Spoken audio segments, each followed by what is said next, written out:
Bonjour tout le monde, j'espère que vous allez bien et bienvenue sur la chaîne de Localize. Dans cette vidéo, vous allez découvrir la version de l'iconique Renault 5 mais remis au goût du jour à la sauce 2024 et surtout en 100% électrique. Regardez-moi ce look, il est incroyable. Qu'est-ce que vous en pensez? Dans cette vidéo au format road trip, je vais bien sûr vous présenter l'extérieur de la voiture, l'intérieur, le système d'infodivertissement, mais on va surtout parcourir ensemble 1000 km au volant de cette micro-citadine. Alors son terrain de prédilection, c'est la ville et tout ce qui va être trajet périurbain, mais le but c'est de voir comment se débrouille cette Renault R5 sur un trajet pratiquement 100% autoroutier.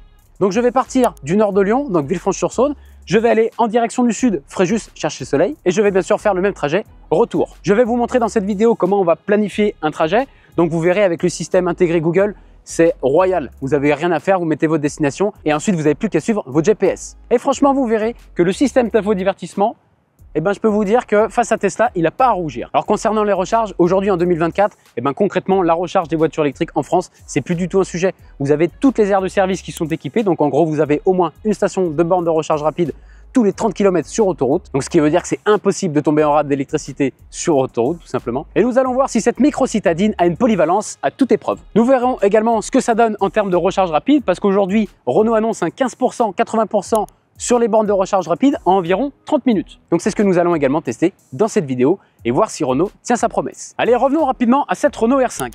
Donc comme vous pouvez le voir, dernièrement, Renault revient sur ses modèles un peu iconiques. Ils ont restylé complètement le nouveau Scénic, donc qui est 100% électrique. Ils ont ressorti la R5 au goût du jour 100% électrique. Et ils ont dévoilé dernièrement au Mondial de l'Auto sur Paris la nouvelle 4L qui devrait arriver au catalogue d'ici l'année normalement 2025. Donc on peut voir que Renault sort sa carte nostalgie et ressort donc tous ces modèles iconiques que vous avez dû forcément connaître dans votre enfance, soit avec vos parents, soit avec vos grands-parents. Et avec cette Renault R5, Renault mise également sur le Made in France. Vous verrez, il y a pas mal de petits détails avec le drapeau français partout.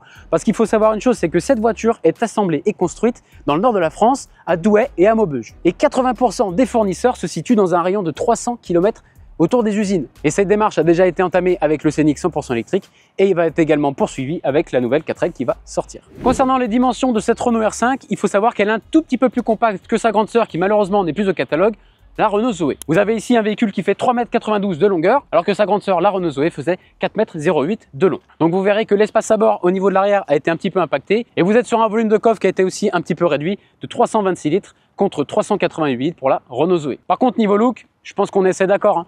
Entre une Renault R5 ou une Renault Zoé, vous choisissez quoi? Dites-moi juste en dessous dans les commentaires. Alors du fait qu'elle soit assemblée en France, ça lui confère le droit d'avoir le bonus écologique qui est de 4 000 € sur l'année 2024. Donc si cette voiture vous intéresse, écoutez, profitez-en avant la fin de l'année pour bénéficier du bonus écologique de 4 000 €. Parce qu'en 2025, pour l'instant, on ne sait pas si ça va être reconduit ou diminué. Il faut savoir que pour l'instant, c'est l'unique version de sortie. Donc vous avez la version avec la batterie de 52 kWh, 150 chevaux en traction avec une autonomie de 410 km WLTP. Donc forcément, vous verrez que sur un trajet autoroutier, on sera plutôt de l'ordre de 200 voire 250 km. Et ça, vous verrez que le tableau de bord vous indique les différentes autonomies. Si vous avez une autonomie en ville, en mixte ou sur autoroute. Donc ça permet de ne pas avoir de surprise au niveau de l'autonomie. Renault l'a sorti dans deux versions. Vous avez la version techno qui va être, on va dire, l'entrée de gamme. Et après, vous avez la version Iconic 5 avec justement plein de rappels et un look vraiment incroyable. Et ce qu'il faut savoir une chose, c'est quand vous êtes au volant de cette voiture-là, c'est comme si vous étiez au volant d'une Ferrari. Tout le monde vous regarde, tout le monde sourit, tout le monde vous fait des pouces. C'est vraiment une voiture qui a un capital sympathie incroyable. Alors au niveau tarif, la Renault 5 sort avec le bonus écologique déduit à partir de 29 490 €. Et si cette voiture-là vous intéresse en leasing, sachez que Localize peut vous proposer des loyers très intéressants sur cette voiture. Donc si ça vous intéresse, n'hésitez pas à cliquer sur le formulaire dans la description afin de recevoir les meilleures offres du marché. Et vous allez avoir d'ici fin 2024, premier trimestre 2025, deux nouvelles versions avec des batteries un petit peu plus petites de 40 kWh qui annoncent une autonomie aux alentours des 300-312 km et surtout une puissance réduite. Là, vous êtes sur un modèle qui fait 150 chevaux. Vous allez avoir donc la petite batterie avec une puissance de 120 ou 95 chevaux. Avant qu'on passe à la présentation extérieure, juste petit rappel des spécifications de recharge. La voiture accepte de base 11 kW de puissance pour tout ce qui va être recharge en courant alternatif. Donc ça va être les recharges à domicile ou sur les bornes publiques. Alors il faut savoir juste une chose, c'est que si vous rechargez votre voiture à domicile, les bornes de recharge délivrent généralement des puissances de 7,4 kW si vous avez une installation électrique en monophasé. Ce qui veut dire que vous faites un 15%, 80% en environ 5 heures, 5 heures et demie. Donc vous rentrez chez vous le soir, vous branchez votre voiture et le lendemain vous repartez à 80% ou voire 100% si vous avez un long trajet qui vous attend. Et au niveau des spécificités de recharge sur le courant continu, donc ça c'est tout ce qui va être recharge rapide sur les réseaux de recharge rapide, donc sur autoroute essentiellement, la voiture accepte 100 kW de puissance. Donc ce qui veut dire que normalement on fait un 15%, 80% en environ 30 minutes et c'est ce que nous allons tester lors du road trip. Un élément qui est important à savoir au niveau des recharges, c'est que la Renault R5 est équipée du préconditionnement de la batterie. Alors le préconditionnement de la batterie, c'est quoi? Il faut savoir une chose, c'est qu'aujourd'hui, si vous allez sur des bornes de station de recharge rapide et que la voiture n'est pas équipée du préconditionnement et qu'à l'extérieur il fait froid, la batterie va être froide. C'est-à-dire que les premières minutes de la recharge, l'électricité fournie va servir à chauffer la batterie pour que ensuite vous ayez la pleine puissance de recharge. Donc là, ce qui est bien sur cette voiture, c'est qu'elle est inclue de base dans la voiture. Vous avez simplement à bien planifier votre itinéraire. Comme ça, la voiture sait qu'elle va arriver à telle heure, à tel pourcent de batterie et elle va se mettre à préchauffer pour que vous arriviez avec les meilleures conditions possibles pour recharger votre voiture et forcément réduire le temps. Alors il faut savoir une chose, c'est que sur cette Renault R5, vous avez des fonctionnalités qui sont hyper intéressantes. Vous avez déjà l'assistant Renault qui est boosté à l'intelligence artificielle et qui tourne avec ChatGPT. Et vous pouvez tout lui demander, que ça soit de baisser les vitres. Alors ce qui est intéressant, c'est quand vous donnez une indication, par exemple de baisser les vitres, il identifie que vous êtes le conducteur et ça va baisser votre fenêtre. Donc si vous voulez baisser la fenêtre passager, il faut simplement indiquer que vous souhaitez baisser la fenêtre passager. Donc ça, c'est assez bien fait. Vous pouvez également activer le volant chauffant, tout ce qui va être planification, les sièges chauffants, donc tout ce qui est en rapport avec la voiture. Autre fonctionnalité qui est très intéressante et qui se passe ici au niveau de la trappe de recharge, c'est que la Renault R5 est équipée du V2L et du V2G. Alors le V2L, c'est le véhicule to load. Donc ça permet simplement, avec un adaptateur que vous branchez ici sur la prise type 2, d'avoir une prise de recharge domestique classique. Et ensuite, vous pouvez brancher n'importe quel appareil électronique dessus pour pouvoir recharger. Donc vous pouvez très bien brancher une machine à café, un appareil à raclette, que sais-je, ce que vous voulez. Donc ça, c'est quand même assez pratique si vous êtes en déplacement, vous faites un petit peu de camping ou ce genre de choses. Et vous avez la technologie V2G. Donc contrairement au V2L, le V2G, véhicule to grid, permet d'utiliser l'énergie stockée dans la batterie comme source d'énergie pour votre maison ou simplement pour soutenir le réseau. À condition bien sûr d'avoir une borne de recharge bidirectionnelle proposée aujourd'hui par Mobilize. Mais pour faire simple, aujourd'hui, vous pouvez très bien recharger votre batterie en heure creuse, là où le prix du kilowattheure est le moins cher. Et la journée, si vous travaillez à domicile ou si vous êtes en télétravail, utilisez votre voiture comme source d'énergie et du coup, ne pas utiliser de kilowattheure en heure pleine, tout simplement. Et là, Renault annonce jusqu'à 50% d'économie sur une année en électricité. Donc ce n'est pas rien et c'est ce qui fait qu'aujourd'hui, les voitures électriques peuvent être complètement compatibles avec les tensions sur le réseau. Parce que vous allez pouvoir également, lorsque votre voiture est branchée avec la borne bidirectionnelle lors des pics, privilégier l'énergie pour le réseau et donc soutenir le réseau français. Donc vous l'aurez compris, plus il y aura des voitures électriques équipées de cette technologie, plus le réseau sera stable. Allez, j'espère que vous êtes prêts. On va passer à la suite de la vidéo avec la présentation extérieure de cette magnifique Renault R5. C'est parti! Alors déjà, dites-moi dans les commentaires ce que vous pensez de ce look. Moi, je trouve qu'il est juste incroyable. Elle est magnifique et comme je le disais dans l'introduction, quand vous êtes à son volant, écoutez, tout le monde vous regarde, tout le monde a la banane. Donc c'est vraiment une voiture qui a un capital sympathie énorme. Donc là, elle est en jaune, mais vous avez également la version en verte, vous avez une version en bleu, vous avez une version en blanche, en noir. Vous pouvez également personnaliser donc la couleur du toit, vous pouvez personnaliser également les stickers. Donc là, on est sur un pack Iconic 5 ici. Donc on a le rappel en stickers du 5 de partout. Donc vous avez un rappel ici du 5, vous avez un gros rappel ici sur la porte arrière, donc du 5. On va retrouver ici des jantes en 18 pouces, donc vous avez cette version-là, où on retrouve également le 5, donc on sait bien qu'ici on est sur la Renault 5. Donc ça, c'est une des deux versions des jantes en 18 pouces. Concernant la face avant, écoutez, regardez, c'est magnifique, elle a une bouille incroyable. On va venir retrouver ici donc deux feux avec des lignes assez fuyantes.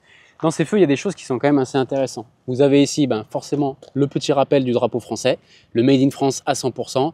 Et là, on va retrouver ici par transparence des petites veilleuses en forme un petit peu de viseur qu'on va venir retrouver juste en dessous. Où là, vous allez avoir donc les veilleuses, les clignotants.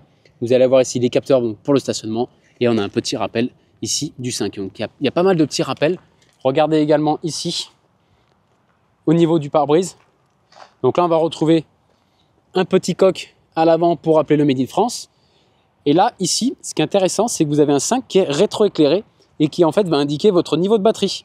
Donc là, par exemple, j'ai une barre en moins, donc j'ai à peu près 75% de batterie. Et vous verrez quand je vais faire mes recharges, vous avez en fait votre niveau de recharge qui est indiqué juste ici. Donc ça, c'est plutôt sympathique. On va retrouver ici sur l'avant gauche la trappe pour la recharge. Vous allez bien sûr avoir ici la prise type 2 où vous avez une puissance de recharge jusqu'à 11 kW. Vous avez une option pour aller sur du 22 kW. Et vous avez juste ici donc la prise combo CCS qui vous permet avec la totalité de monter jusqu'à 100 kW de puissance sur les bandes de recharge rapide. Ensuite, on va venir retrouver ici, donc sur cette version-là, une baguette rouge qui fait tout le tour du véhicule. Donc regardez ça. Donc là, ça fait vraiment le contour complet de la voiture. Hop, ça passe par le coffre et ça vient finir juste là. Donc ça, c'est pareil, c'est un petit élément de personnalisation qui peut être vraiment sympa. Ça renforce vraiment le côté fun et personnalisable de la voiture. Donc là, on a les poignées classiques et là, on va retrouver les mêmes poignées qu'on avait un peu dans l'esprit sur la Zoé, assez aéro, donc pouvoir venir ouvrir la voiture à ce niveau-là. On va passer ici donc à l'arrière. On va retrouver donc deux feux dans la longueur qui sont quand même assez iconiques de la Renault 5. On va retrouver ici un petit appendice aéro qui je trouve élargit un petit peu la ligne, où on va avoir un petit semblant du rappel de la Renault 5 Turbo. On va retrouver ici donc le logo Renault donc en inscription et on a un petit rappel du 5. On a une petite antenne requin juste ici, mais en tout cas je trouve que la face arrière est également aussi bien réussie. Je trouve vraiment que cette voiture c'est une réussite esthétique. Renault a vraiment super bien bossé pour conserver les lignes de la toute première version sans trop la dénaturer et vraiment la mettre au goût du jour avec un style un peu néo-rétro. Je trouve ça vraiment magnifique. Qu'est-ce que vous en pensez? Allez, avant qu'on passe à la présentation intérieure de la voiture, je vais vous montrer le coffre. Donc coffre mécanique, 326 litres. Donc ce qui fait un coffre correct pour la catégorie. Ça peut manquer un petit peu si vous avez une famille et des enfants. Au niveau de la poussette, ça reste peut-être un peu juste. Et petite chose, je trouve qu'il fait un petit peu cheap, mais c'est la banquette arrière. Donc avec des petits élastiques comme ça, je trouve que ça fait un petit peu cheap. Voilà, ils auraient peut-être pu faire un effort là-dessus. Après, ce n'est qu'un petit détail comparé au reste de la voiture. Nous allons passer maintenant à la présentation intérieure de cette magnifique Renault R5. Alors juste avant que j'ouvre la porte, une petite fun fact intéressante, c'est que toute la signature audio de cette voiture a été faite par Jean-Michel Jarre. Donc c'est un compositeur, musicien d'électronique français, et c'est ce qui renforce ce côté vraiment fun et sympa de cette voiture, c'est que vous avez une ambiance sonore qui est juste incroyable. Donc déjà, ça commence lorsque vous ouvrez la porte et vous vous mettez à bord. Regardez, écoutez.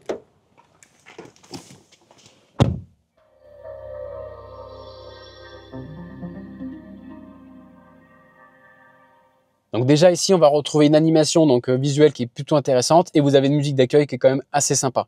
Et il faut savoir que lorsque vous êtes de 0 à 30 km/h, vous avez l'avertisseur sonore de piéton qui est signé Jean-Michel Jarre. Avant que je vous montre l'intérieur, je voulais vous montrer également la sellerie. Elle est juste magnifique. Donc là, vous avez la sellerie ici en jaune chiné. Elle existe également en grise.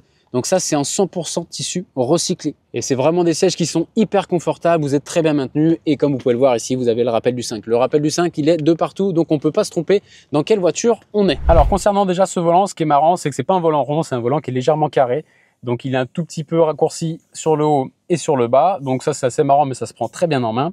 Sur la partie gauche ici du volant, vous allez avoir tout ce qui va être ADAS, donc aide à la conduite, avec différents modes. Donc régulateur de vitesse, limitateur de vitesse, maintien dans la voie, vous pouvez régler la distance à ce niveau-là et après vous pouvez paramétrer votre vitesse ici. Et sur la partie droite ici, c'est tout ce qui va être interaction avec le menu derrière le volant.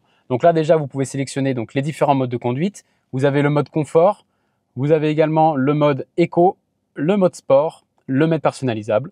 Et à chaque fois, bien sûr, ça change un petit peu l'ambiance colorée de la voiture, donc ça c'est assez sympa. Et là, après, on va retrouver donc tout ce qui va être paramétrage et contrôle des informations qui sont derrière le tableau de bord. Donc, ce que je vous disais tout à l'heure, c'est qu'en gros, ici, vous avez votre jauge d'autonomie en fonction du pourcentage de batterie. Donc là, moi, j'ai 69% de batterie.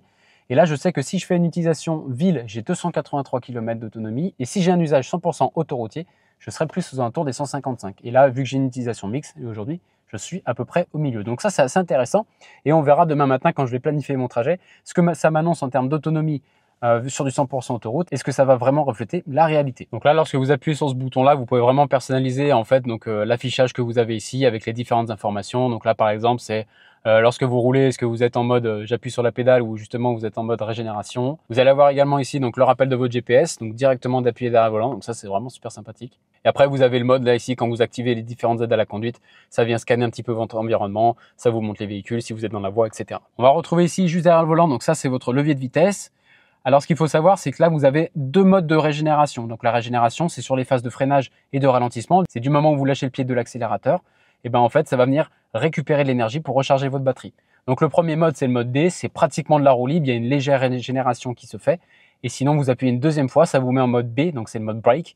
Et là, la régénération est un petit peu plus forte. Donc, ça, c'est intéressant à activer si vous faites pas mal de ville ou du périurbain. Et si vous faites de l'autoroute, il faut simplement se laisser en mode D pour avoir le plus de roue libre possible. Donc concernant cet écran, on va retrouver donc tout ce qui va être réglage, paramétrage de la voiture. Donc là, c'est tout ce qui va être le paramétrage électrique au niveau de la recharge. Donc je vais juste m'attarder sur ce menu-là parce que le reste, c'est tout ce qui va être réglage des aides à la conduite, des consommations, du véhicule, etc. Donc là, on retrouve ici les différents modes de conduite, mode éco, mode sport, mode personnalisé. Donc après, vous pouvez configurer ici. Et au niveau du mode électrique, donc ce qui est intéressant, c'est lorsque vous roulez sur le mode énergie, donc vous voyez qu'est-ce qui consomme de l'énergie au niveau des batteries. Vous pouvez également donc programmer les recharges. Donc ça, c'est soit vous le programmez avec la voiture ou soit vous le programmez directement avec une borne. Si vous avez seulement une prise, écoutez, ici, vous pouvez paramétrer vos heures pleines, vos heures creuses. Et ensuite, pour moi, l'onglet qui est le plus intéressant, c'est l'onglet batterie. Donc là, vous allez pouvoir, depuis cet onglet, vous allez pouvoir régler les limites de recharge de la batterie. Donc là, en gros, on sait qu'aujourd'hui, quand vous avez une voiture électrique, il faut toujours rester entre 20 et 80% de batterie pour limiter la détérioration. Et c'est là où la fenêtre de recharge est la plus optimale. Et ce qui est intéressant, c'est que là, par exemple, moi j'ai défini sur 80%. Lorsque vous cliquez ici, là, ça vous marque que, en gros, si vous êtes entre 55 et 80%, c'est bien pour un usage quotidien. Et si vous êtes en mode voyage, et ben là, vous pouvez recharger jusqu'à 100%. Je tiens juste à rassurer sur les 100%. Aujourd'hui, vous pouvez très bien recharger une batterie à 100%, ça ne va pas la dégrader. À condition, bien sûr, de bien utiliser la batterie derrière. C'est-à-dire que ne rechargez pas la batterie 100% et partez pas en vacances pendant 3 semaines en laissant la voiture dans le garage. Ça va dégrader les cellules. Donc, si vous êtes amené à laisser stationner la voiture, généralement, restez aux alentours de 50%. Et si vous avez un usage quotidien, restez aux alentours des 80%. Et ensuite, juste à côté, vous avez ici le réglage où là, en gros, vous pouvez activer le plug and charge. Donc là, le plug and charge, c'est compatible avec les réseaux compatibles. Donc en gros, vous rentrez les différentes informations de votre carte de crédit au niveau de la voiture. Et lorsque vous arrivez vous brancher, ça va lancer automatiquement la charge et vous serez débité. Et ça, c'est marrant parce que c'est un petit point qui participe à l'univers sonore et l'ambiance de cette Renault R5. C'est que la signature audio, on a vu que c'était Jean-Michel Jarre qui l'a faite. Et en gros, de 0 à 30 km/h, vous pouvez dire que je veux le son de Jean-Michel Jarre. Et c'est un petit son, je vous ferai écouter tout à l'heure, plutôt sympathique quand on est à côté de la voiture.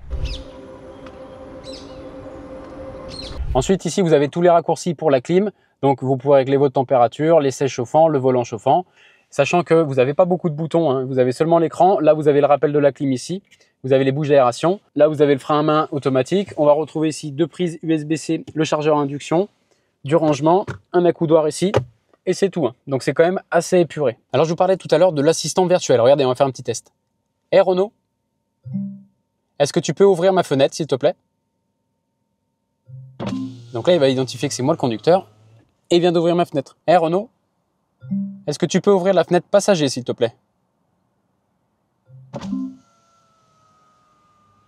Et là, il vient d'ouvrir la fenêtre. Donc, ce qui est intéressant avec cet assistant vocal, c'est qu'en fait, là, aujourd'hui, quand vous avez bien compris ce qu'il peut faire pour vous, et ben, tout simplement, vous n'avez même plus besoin d'aller dans les différents menus ou d'utiliser ici la commande pour la clim. Tout se fait ici. Donc là, par exemple, il fait le froid le matin.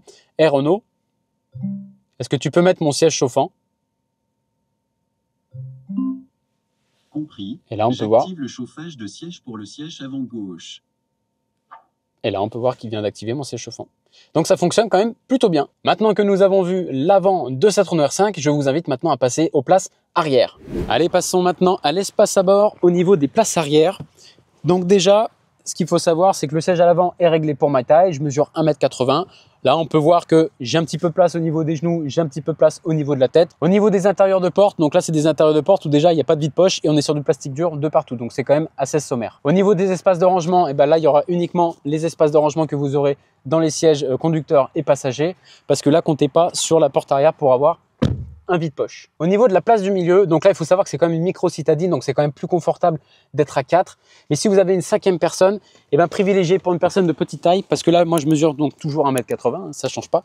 Mais par contre, ici, je me retrouve, du fait que le dossier soit un petit peu plus avancé par rapport à cela, je me retrouve ici avec les genoux, donc dans le siège passager.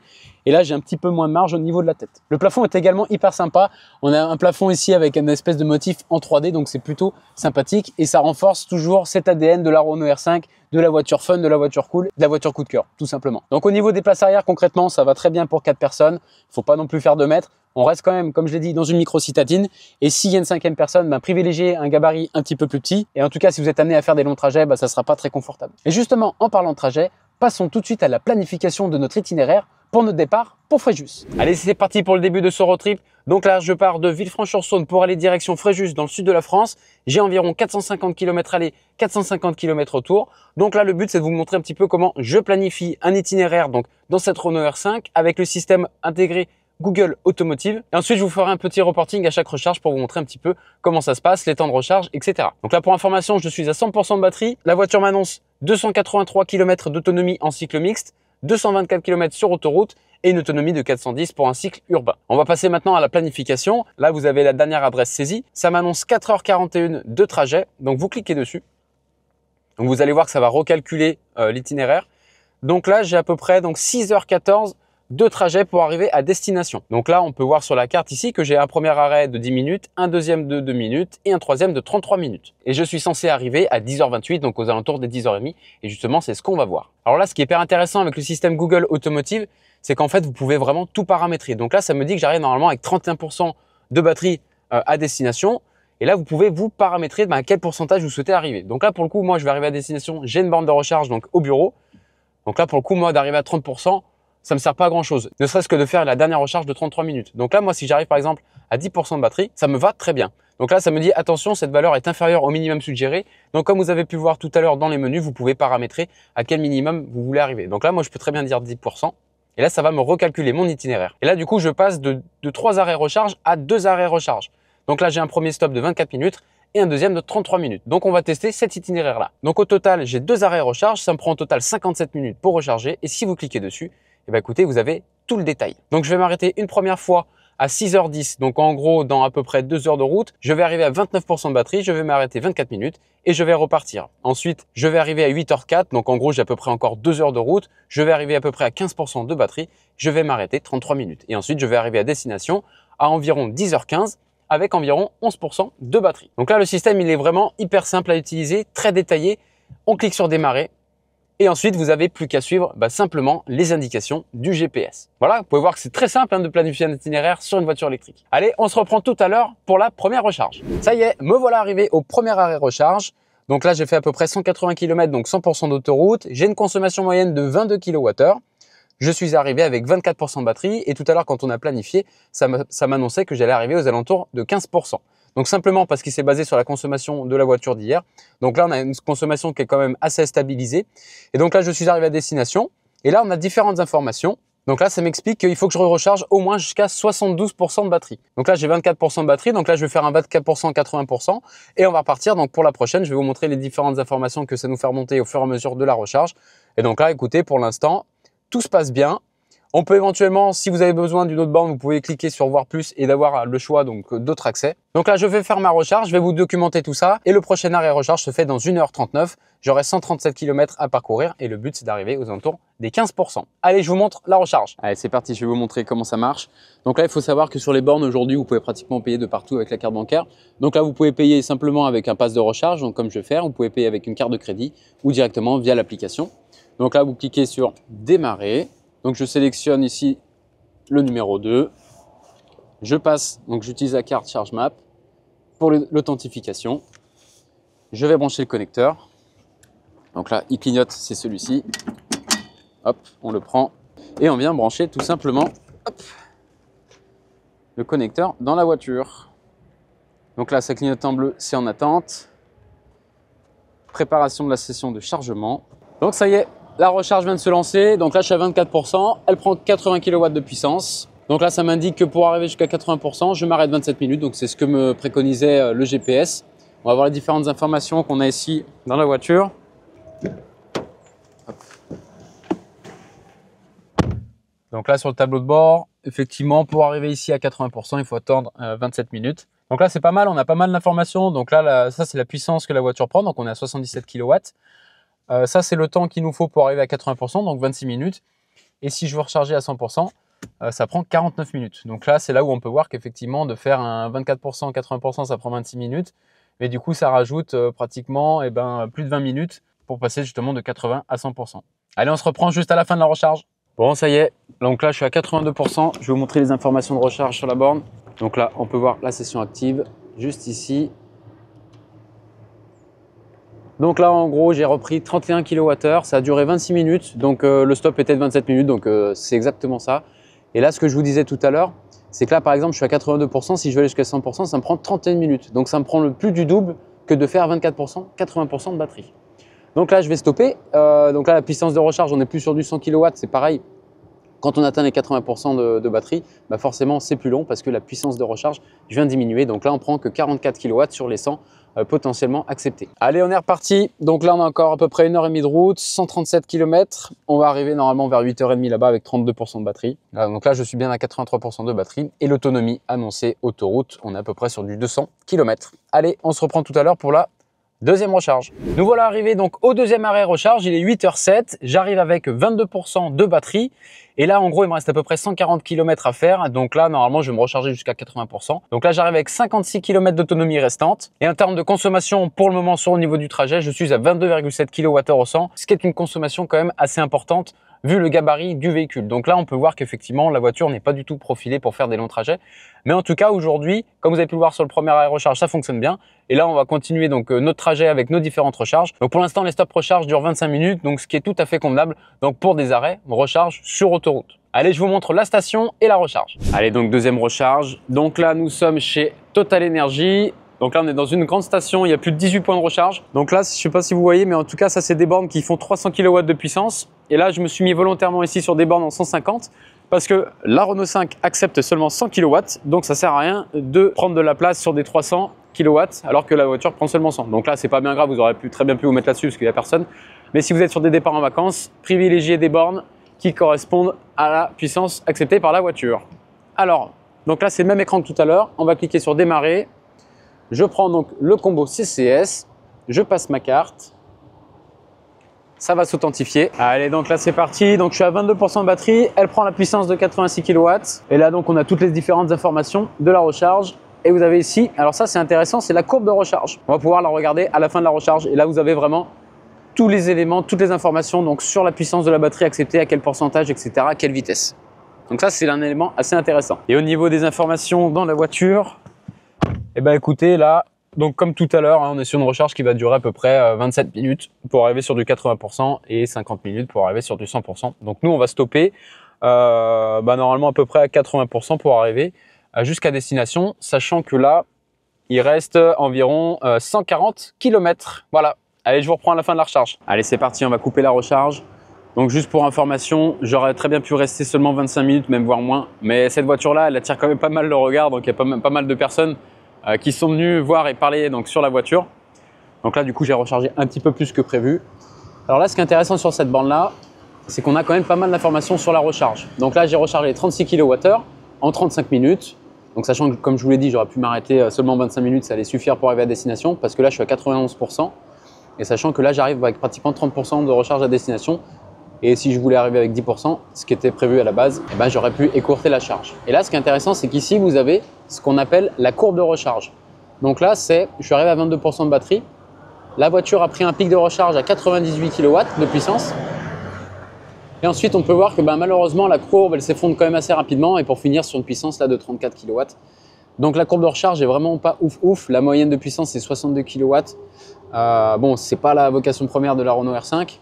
Mais en tout cas, aujourd'hui, pour faire un 20-25%, 80%, en 24-25 minutes, ça se fait largement. Allez, c'est parti pour la dernière session du trajet. Donc là, je suis à 92% de batterie. J'ai une autonomie affichée de 217 km. J'ai une consommation moyenne de 22,8. Donc là, on peut voir que la conso, effectivement, bon, il fait un petit peu froid dehors. Hein. Là, il fait 13 degrés, mais ça consomme quand même pas mal. Et donc là, il nous reste 143 km à faire. Et donc, forcément, vu qu'on a un petit peu traîné, papoté avec les gens, et ben là, je vais arriver avec 27% de batterie.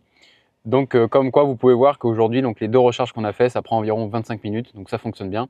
Et on se revoit donc juste pour faire le débrief une fois qu'on arrive sur place. Eh bien, écoutez, il est 10h21. Je viens d'arriver à destination. Donc, le GPS de ce matin, vous vous souvenez, m'annonçait une arrivée à 10h24.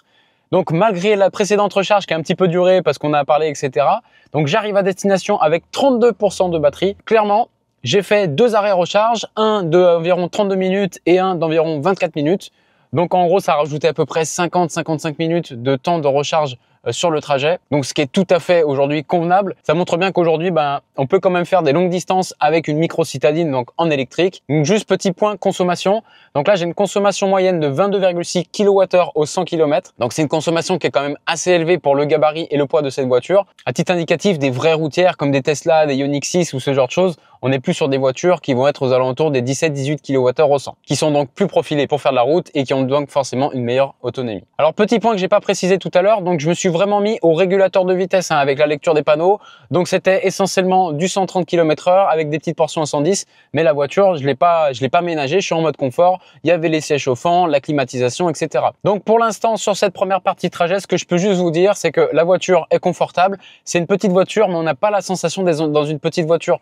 La position de conduite, elle est quand même relativement haute. La voiture bouge pas. C'est quand même assez bien insonorisé. Donc on entend quand même un petit peu les bruits d'aéro sur les côtés, mais franchement, ça passe largement. Moi qui ai une Zoé ça a quand même rien à voir en termes de performance, de conduite et de confort. Donc vous verrez sur autoroute, 32 charges, vous ferez entre 170 200 km à tout casser. Aujourd'hui, c'est un trajet que j'ai déjà fait en thermique, j'ai déjà fait avec des hybrides rechargeables et des électriques, et c'est des stops que j'ai fait régulièrement. Donc généralement, je faisais 2 petits stops d'environ 20 minutes. Donc ça n'a pas vraiment changé mes habitudes à moi de roulage. Donc là, pour faire un trajet de 450 km, il faudra compter un total de temps de recharge d'environ 50 minutes. Donc là, je viens d'arriver à destination, je vais pouvoir me recharger tranquillement. Donc demain, je repars pour le trajet retour, je vais partir à 100% et je vous fais pareil le petit récap des différentes recharges et on se retrouve après pour la conclusion. On se retrouve maintenant pour la deuxième partie du trajet. Donc là, je suis à Fréjus. Je suis arrivé hier.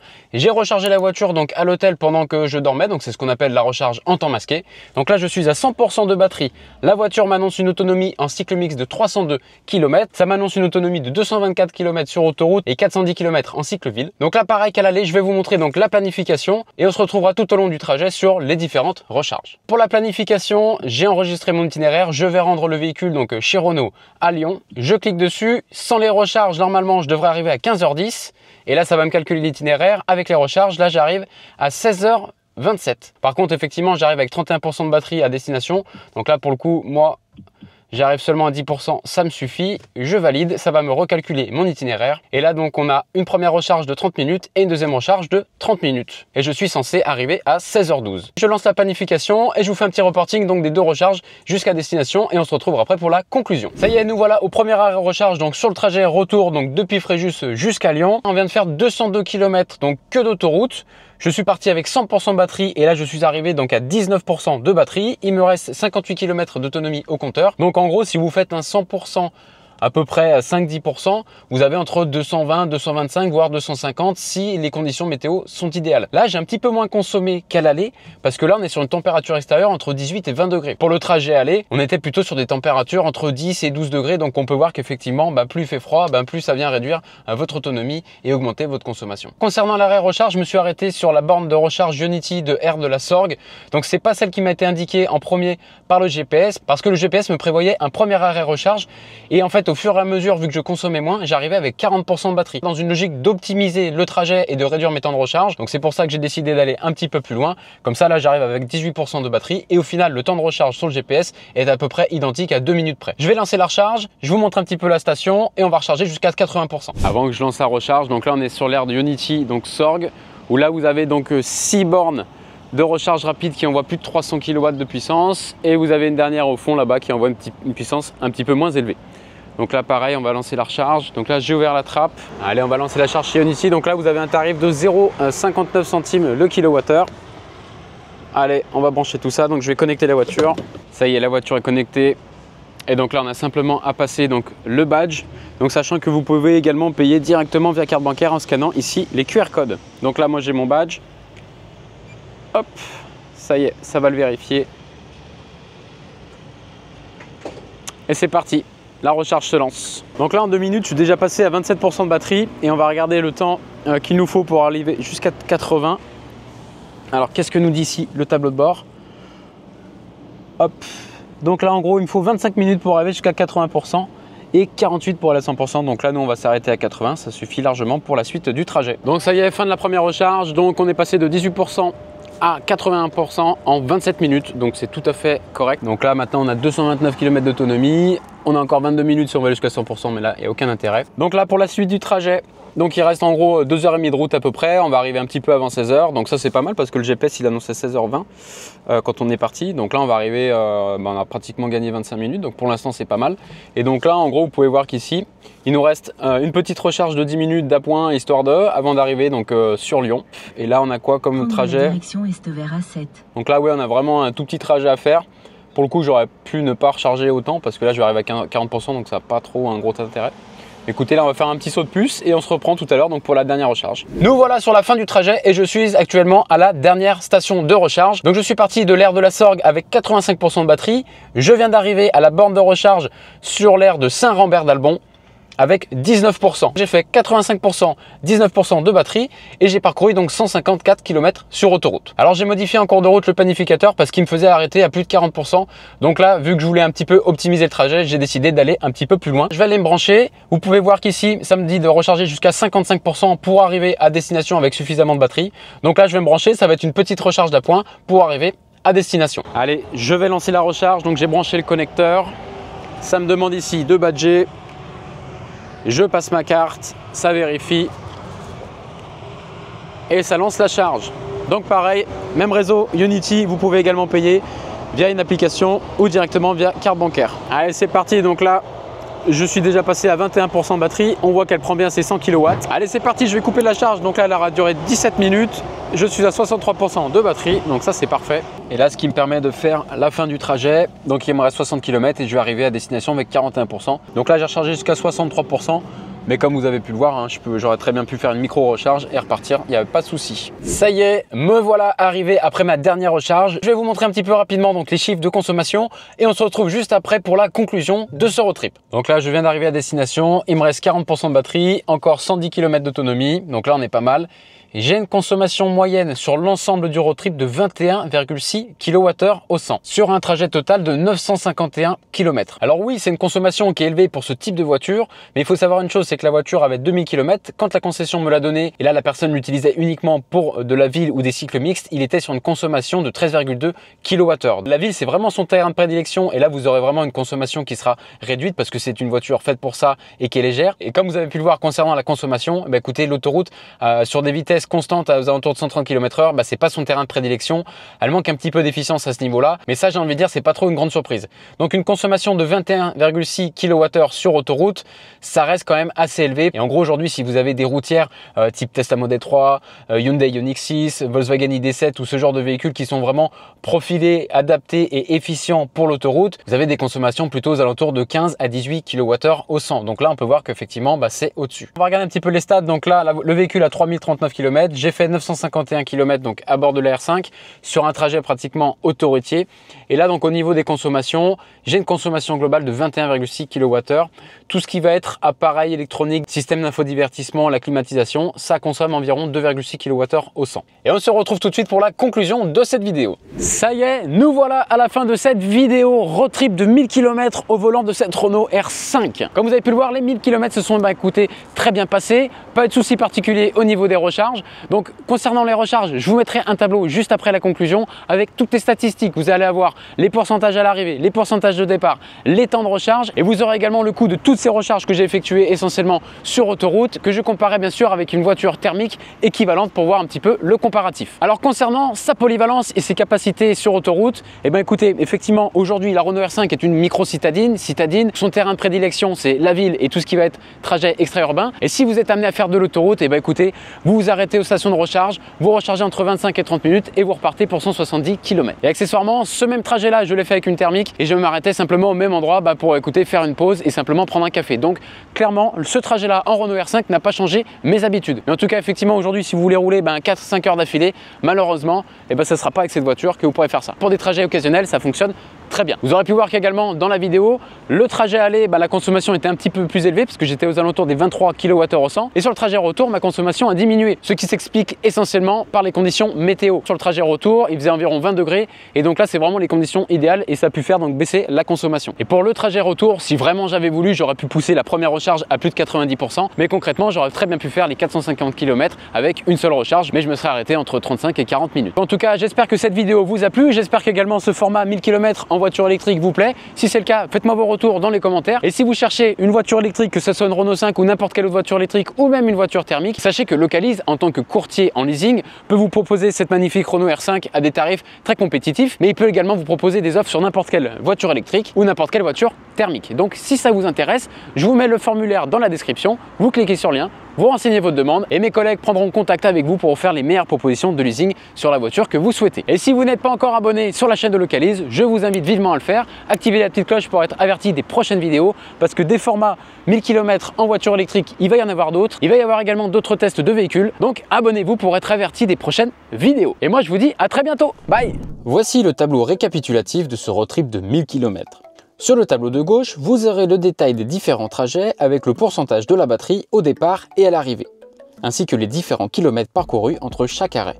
Et dans le tableau de droite, vous aurez tout ce qui va concerner les différents arrêts recharge. Vous aurez le temps de chaque recharge ainsi que le coût. Alors je précise que les recharges ont été effectuées avec un pass de recharge interopérable qui permet de se recharger partout en France et en Europe, moyennant une commission d'environ 10%. Vous verrez également que 2 des recharges ont été effectuées en temps masqué, la première dès mon arrivée à l'hôtel et la deuxième à mon arrivée à domicile. Il faut savoir que le prix du kilowattheure sur autoroute est autour des 59 centimes.